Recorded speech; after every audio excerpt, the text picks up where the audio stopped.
ఇచ్చినట్టు ఇచ్చి లాక్కున్నట్ట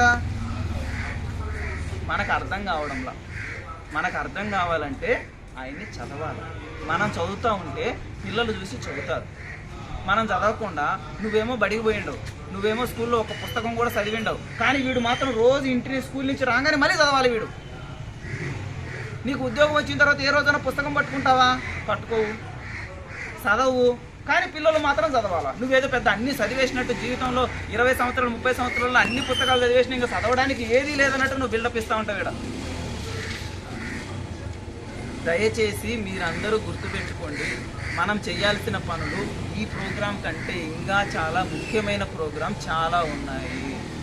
ఒకటి, మన పిల్లలకి కులం గురించి తెలియజేయాలి, కులం ఎలా పనిచేస్తుందో తెలియజేయాలి, కులం వల్ల మనం ఏ విధంగా నష్టపోతామో తెలియజేయాలి, కులం వల్ల ఎవరికి లాభమో తెలియజేయాలి, ఇప్పుడు కుల వ్యవస్థని బలపరచడానికి ఎవడు పనిచేస్తున్నాడో తెలుసుకోవాలి.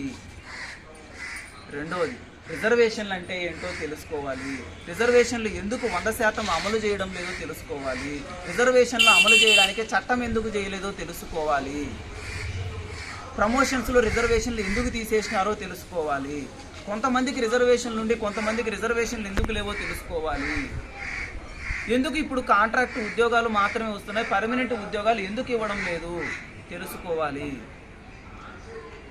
పబ్లిక్ సెక్టార్ యూనిట్స్ అన్నిటిని ప్రైవేటైజ్ చేస్తున్నారు.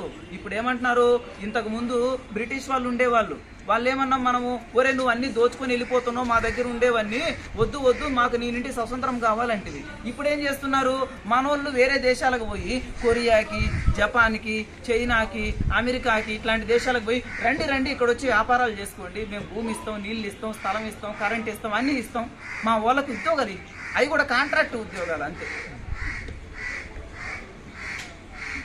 నువ్వేమి ఇంత పెద్ద భారతదేశానికి ఒక కార్ల కంపెనీ పెట్టలేవా? ఏం కియానే రావాలన్నా? ఏమి ఇంతమంది ఇంజనీర్లు లేరా ఇక్కడ? సో మనల్ని మోసం చేస్తున్నారు. ప్రభుత్వ రంగ సంస్థలన్నీ ప్రైవేటైజ్ చేస్తున్నారు. వైజాగ్ స్టీల్ ప్లాంట్ ప్రైవేటైజ్ అయిపోతుంది, రైల్వేలు ప్రైవేటైజ్ అయిపోతున్నాయి, మన దేశాన్ని కాపాడవలసిన డిఫెన్స్ రక్షణ వ్యవస్థ కూడా ప్రైవేటైజ్ అయిపోయింది, BSNL మంచిగా ఉండేదని సర్వనాశనం చేసినారు. ఇలాగా ప్రభుత్వ రంగ సంస్థల్ని ప్రైవేట్ రంగం చేయడానికి కారణం ఏంటంటే రిజర్వేషన్ను తీసేయడం మాత్రమే. ప్రభుత్వ రంగ సంస్థ ఉందనుకో, దాంట్లో రిక్రూట్మెంట్ పడింది అనుకో, 100 పోస్టుల్లో నీ భాగం 7% ఇవ్వాలా.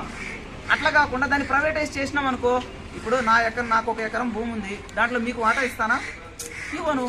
అదే గవర్నమెంట్ భూమి అనుకో, అందరూ వాడుకోవచ్చు. ఇట్లాంటి ప్రోగ్రాంలు రోడ్డు మీద పెట్టుకోకుండా ఆ ఎకరం దాంట్లోనే పెట్టుకుంటాం, నువ్వు పెట్టుకుంటావు, ఇంకొకరు పెట్టుకుంటారు, అది గవర్నమెంట్ భూమి అయితే. అందుకనే ప్రభుత్వ రంగ సంస్థలు కాకుండా దాన్ని ప్రైవేటు పరం చేసేస్తే రిజర్వేషన్లు అనే మాట ఉండదు. ఉదాహరణకి రిలయన్స్ ఉన్నాయి, రిలయన్స్ పెట్రోల్ బంకులు కానీ, రిలయన్స్ ఆస్తులు ఉన్నాయి, పెద్ద పెద్ద మార్ట్లు ఉన్నాయి, దాంట్లో రిజర్వేషన్ల ప్రకారం ఉద్యోగాలు ఇస్తాడా? టాటా కన్సల్టెన్సీ అని హైదరాబాద్లో ఉంది, దాంట్లో రిజర్వేషన్ల ప్రకారం ఉద్యోగాలు ఇస్తారా? బజాజ్ ఉంది, బజాజ్ కంపెనీలో రిజర్వేషన్ల ప్రకారం ఉద్యోగాలు ఇస్తారా? కనీసం మీ దగ్గర ఎంతమంది ఉద్యోగాలు ఏ కులవస్తువులు ఉన్నారో డేటా ఇవ్వండి అంటే ఇంతవరకు డేటా ఇవ్వరా వాళ్ళు. నువ్వేం చేస్తావు, రిలయన్స్లోనే మళ్ళీ పోయి అన్ని కొంటావు, వస్తువులు కొంటావు, బట్టలు కొంటావు, అన్నీ కొంటావు, ఆయిల్ కొంటావు, మళ్ళీ టాటాలో డీమార్ట్లో వాడు ₹1 తగ్గించేసరికి మళ్ళీ వాడి దగ్గరే కొంటావు, ఇక్కడ ఉండే కిరాణా షాప్ దగ్గర కొనవు. మీరు కాదులే, మేమే ఎక్కువ గలీజ్ పనులన్నీ చేసేది. మేము కదా స్టైల్గా ఉంటుంది, వాడు అందంగా అద్దాల్లో పెట్టింటాడు, గమ్ముకు పోతాం, కారు వేసుకుంటాం, ఆడ పెడతాం, అంతా తిరిగి అంతా వేసుకుంటాం, వస్తాం. మీరేం చేయరు. చదువుకున్న వాళ్ళే చాలా డేంజరస్. ఇక్కడ చదువు లేని వాళ్ళు ఎక్కువ మంది ఉన్నారు, మీరు బాగా గుర్తుపెట్టుకోండి. చదువుకున్న మన వాళ్ళని అస్సలు నమ్మకండి. వినండి, విన్న తర్వాత ఆలోచన చెయ్యండి. ఆలోచన చేయకుండా ఎవరి మాటలన్నా మీరు గుడ్డిగా నమ్మినారంటే మోసపోతారు. ఎందుకంటే చదువుకున్న వాళ్ళకి ఉద్యోగం వచ్చే చదువు వచ్చింది, కానీ బాబాసాహెబ్ అంబేద్కర్ని వాళ్ళు చదవలేదు, మన సమాజాన్ని వాళ్ళు చదవలేదు, మన సమాజం గురించి వాళ్ళకి అనా పైసా తెలియదు, మన చరిత్ర గురించి తెలియదు. అది తెలుసుకోకుండా మనం కానీ వాళ్ళకి తెలుసుకున్నారు, వాళ్ళకి అన్నీ తెలిసింటే, ఇప్పుడు ఈ పిల్లోడు డాక్టర్ కదా అన్నీ తెలిసింటే అబద్ధం అని అర్థమవుతుందా? మీరు ఖచ్చితంగా విన్న తర్వాత ప్రతి విషయాల్ని మీరు తెలుసుకోవాలి, దాని గురించి ఆలోచించాలి, పక్కన వాళ్ళతో మాట్లాడాలి, పుస్తకాలు చదవాలి, అప్పుడే తెలుస్తుంది. నేను మీకు కోరుకునేది ఏమంటే, మీ పిల్లలకి కులం గురించి చెప్పాలి. కులం వల్ల మనం ఏ విధంగా నష్టపోయినామో చెప్పండి. మా అమ్మ చెప్తా ఉండే, మా అమ్మ ఏమని చెప్పింది, వాళ్ళు ఇంతకుముందు పొన్నాపురంలో ఉండేవాళ్ళు. ఏదైనా సినిమాకు పోయి పొన్నాపురంకు పోవాలంటే ఆ మధ్యలో అప్పుడు ఇల్లు లేవు, ఏమీ లేవు, జస్ట్ అడవిలాగా ఉండేది, బాగా చెట్లు ఉండేవి. మధ్యలో దాహం వేసిందనుకో అడగడానికి, నీళ్ళు అడగడానికి కూడా ఎవరు ఉండేవాళ్ళు కాదు. అట్లాగే ఎవరో ఒక ఇంటికి పోయి నీళ్ళు కావాలమ్మా అని అడిగితే ఆమె ఇట్ట పోసిందంట.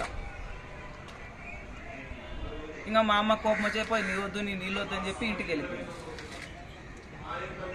ఎందుకని అట్లా చేశారు?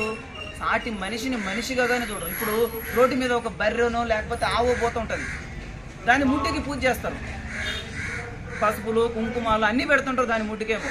అదేమో తంతది కొన్నిసార్లు, దాని కింద కూడా దూరుతారు, అయినా తంతుండగానే దూరుతారు.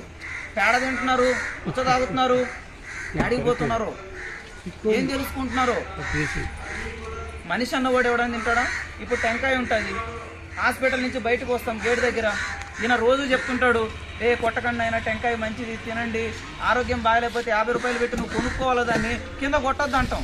ఏం చేస్తాడు ఈయన? అటు తిరిగిన వెంటనే సైగ్గా వచ్చి దన్నను కొడతాడు, పరిగెత్తాడు. టెంకాయ నీళ్ళు పోయా, టెంకాయ పోయా, అది తింటే ఆరోగ్యం అని తెలుసు నీకు, అయినా కానీ నీ ఆలోచనలు మెరుగ్గా లేవు. నీ ఆలోచనలో బ్రాహ్మణిజం కూర్చొని ఉంది, మూఢత్వం కూర్చొని ఉంది. ఆ మూఢత్వం బయటికి వెళ్తేనే పిల్లలు బాగుపడతారు. నువ్వు కొంతమంది మన స్వామీజీల్ని నమ్మి పోతూ ఉంటారు, వాళ్ళకి అన్ని పైసలు ఇస్తుంటారు, వాళ్ళు చెప్పిన నానాక పనులన్నీ చేస్తుంటారు. అర్థమవుతుందా? మోసపోయిన తర్వాత వాడి దగ్గరికన్నా నువ్వు ఎట్లా వెళ్తావు, నీకన్నా బుద్ధి జ్ఞానం ఉండొద్దని తిడతావు. వాడికి ఆ బుద్ధి జ్ఞానం ఎప్పుడు వస్తుంది? నువ్వు చిన్నప్పటి నుంచి ఈ పనులు చేయకుండా, ఎవడు చెప్పింది వాడు చెప్పింది గుడ్డిగా నమ్మకుండా ఉంటే వాడు ఆ పని చేయకుండా ఉంటాడు. నువ్వు ఎవడు చెప్పింది వాడు వినేసి దాని గురించి ఆలోచన